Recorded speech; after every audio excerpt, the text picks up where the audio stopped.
जाजपुर जिला गौरव आनी अभिनेता दीपक। ओडिशा राज्य भाषा साहित्य और संस्कृति विभाग पक्षर दीपक कुमार महाराणा 2020 वर्ष श्रेष्ठ खल अभिनेता भाव सम्मानजनक पुरस्कार पाई। निजर प्रथम चलचित्र दीपक एभली राज्यस्तरीय पुरस्कार सम्मानित होती जहाँ जाजपुर जिला गौरव आनी दीपक चलचित्र रोमियो राजा रे दमदार अभिनय करथिले। ए संपर्क में अभिनेता दीपक सहित आलोचना कर जाजपुर टाउन रिपोर्टर देवाशीष साहू। ओडिशा भाषा साहित्य संस्कृति विभाग पक्षर अनुष्ठित होईची राज्य चलचित्र पुरस्कार वितरण उत्सव। एथिरे जाजपुर पुओ दीपक महाराणा जे कि श्रेष्ठ खलनायक भूमिकार उत्तीर्ण होई पुरस्कार ग्रहण करिसंती। आसंतु तांग सहित सीधा सड़क आलोचना करिया। आम पाखरे अछंती दीपक।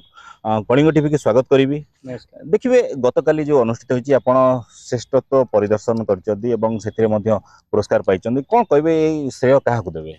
ए श्रेय देवी मोर भाई मोर परिवार आ मोर डायरेक्टर सन को जहाँ को पाई भाई रो माने परिवार सपोर्ट भाई रो भी सपोर्ट तापरे डायरेक्टर को जो गाइडलाइन ए सब जिंस हेइथवार गोटे मिलन है कि से जिंसटा घटी तो सेही मानन को मु श्रेय देवी। सर्वप्रथम कहबे केते खुशी अछंदी ए पुरस्कार पाया परे? केते खुशी नै खाली खुशी अछि। मु सब बेले बैलेंस रे रहको चाहे ना ऊपर ना तळे खुशी अछि बस। तबे ए जो कैरेक्टर आपण करथिले को सिनेमा पई करथिले एवं सेतरे केते आपण को पारदर्शिता देइथिले कोन कहबे? ए सिनेमाटी थिला रोमियो राजा। एटा 2019 रे शूटिंग हेतिला किंतु कोरोना पई हमें तो 20 रे रिलीज कलु।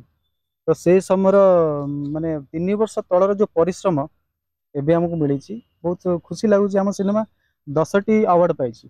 10टी विभाग रे best director best hero negative तापर म्यूजिक रे बैद्यनाथ तापर पार्श्व अभिनेता रे ज्ञान सर एमती पाइछथि। खुशी अछि समस्त टीम। तबे ए जो कैरेक्टर थिला ए कैरेक्टर सिनेमा रे कैरेक्टर ना कोन थिला एवं एथरे कोन आपण माने अभिनय करथिले? ए चरित्र रो ना थिला रितेश। ये गोटे थिला साइको लवर कैरेक्टर जे गोटे जियो को भलो पाउची किंतु ताकू कहूनी किंतु ताकू चाहूची जे निजर करिया पे। तो एई टाइप रो चरित्र थिला बहुत चैलेंजिंग थिला मो पे बहुत भल लागला करिया पे।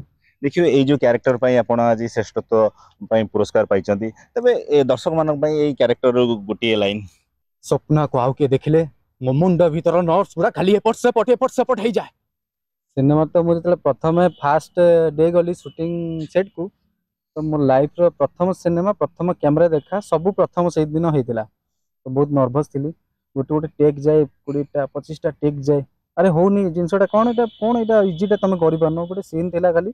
रियल लाइफ रे मु सहज रहया पे बहुत पसंद करे ना ऊपर को ना तळ को सबले सहज जिनसटा शांत जिनसटा ई जिनसटा मते बहुत भल लागे। तो मु सबले सहज रहया पे भल लागे। तबे शेष प्रश्न कहबी आपण ओडिया सिनेमा को नै कोन कहबी? ओडिया सिनेमा भल किछि सेमती नाही। कंट्रोवर्सी होउची मझिरे मझिरे एटा आम इंडस्ट्री नै सब इंडस्ट्री एमती हुए कि कोई सिनेमा कॉपी करछनी चालूनी ए गोटे कथा किंतु मझिरे गोटे टाइम थिला एटा एबे ओडिया इंडस्ट्री डाउनफॉल चलछि। मझिरे साउथ इंडस्ट्री भी डाउनफॉल चलथिला सेमाने उठिले। तो आमर इंडस्ट्री निज इंडस्ट्री देखंतु आमे बाहर इंडस्ट्री काहे जिबा। तो गोटे म्यूजिक वीडियो चला होतला एल्बम सेतले कहै होतला। तो आपण मन देखिथिबे एल्बम केते चलुथला केते लोक माने सेतले चलुथिले अनुभव होंतु सब्यसाची होंतु जिते बड़ बड़ पप्पू हैला सेमाने समस्त सेउट तांको कैरियर आरंभ करथिले। तो मझिरे एल्बम इंडस्ट्री पूरा बंद हे गला। तो एबे देखंतु म्यूजिक वीडियो एते होउची जे लोक माने बहुत मात्रा देखुछन 100 मिलियन हे जाउची गोटे गोटे वीडियो 150 भी एंती बहुत क्रॉस करची। तो ये गोटे जिंस आछि आज एबे गोटे फेज अछि आज भी खराब अछि काली भलो आसीबो। तो निहाती आगु भलो आसीबो भलो सिनेमा ओडिसा रे बनिबो बना होची ओडिया सिनेमा भलो। यदि दर्शक जदि सिनेमाटा को न देखिबे तांको भल पाइबा न देबे ताले हमने किछि न आमे को कोन रे गोटे पड़ी रहि जिवो।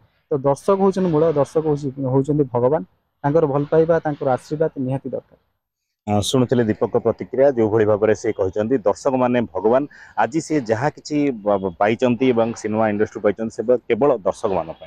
Jajpur town Debashish Sahu, Kalinga TV.